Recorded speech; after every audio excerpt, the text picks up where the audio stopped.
Hi, my name's Mark, one of the pastors at Trillium. We've been using car care analogies to help us understand our spiritual walk, our need to maintain our faith. In the same way we need to maintain our vehicles, we also need to maintain our faith and our spiritual connection. Today we're looking at batteries. The batteries are a critical component in a vehicle, whether it's a combustion energy, the battery gets the whole cycle going, or whether it's an electric vehicle where the battery powers the vehicle. In either case, batteries are a very critical component to our vehicles, to our cars, our trucks, SUVs, vans. And so the maintenance of our battery is a key component to both having an effective vehicle and having an effective faith. We live in the age of batteries. Batteries are prevalent in a way that weren't when I was a kid. Batteries are found everywhere, and especially today, rechargeable batteries. Everything today seems to come with a rechargeable battery. My front headlight for my bicycle now is rechargeable. My back light is also rechargeable on my bicycle. And so many things today are rechargeable, and it's amazing because whether you have the old 1.5 volt Duracell batteries or whether you have a rechargeable battery, the beauty of batteries is that it makes things portable. We can take them with us. Our vehicles or our cell phones, a flashlight, whatever it might be, it makes our devices portable. Our watches, for instance. And that gives us freedom, incredible freedom.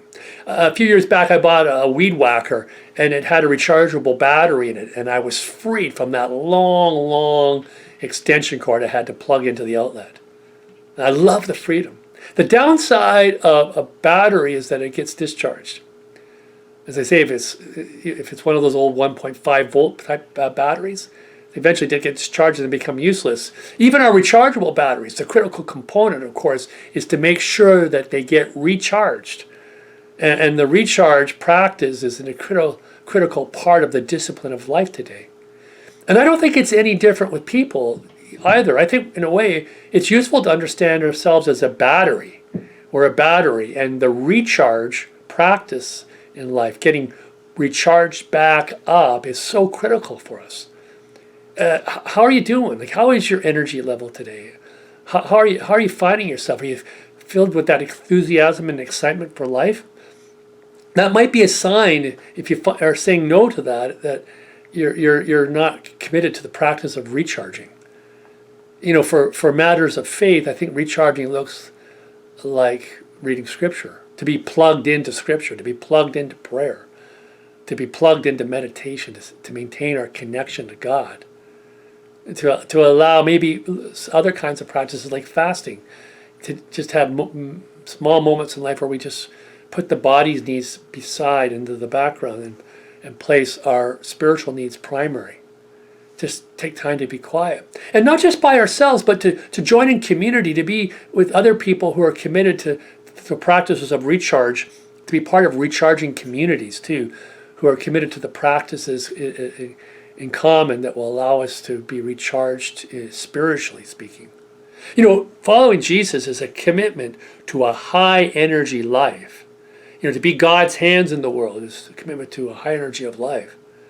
To extend God's hospitality and friendship is a commitment to a high energy life. To allow miracles to flow through us to bless others is a commitment to a high energy life. To reach out and care for other people, to bless them and to support them is a commitment to a higher energy life.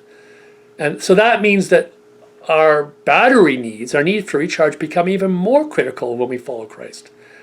We can't afford to fulfill our ministry at a low energy level anymore. And so the practice of plugging into God becomes so important. Paul reminds us too that when we plug in to God, we're plugging into the same power source that raised Jesus from the dead. That same power that raised Jesus from death to life is also the same power that's promised to us.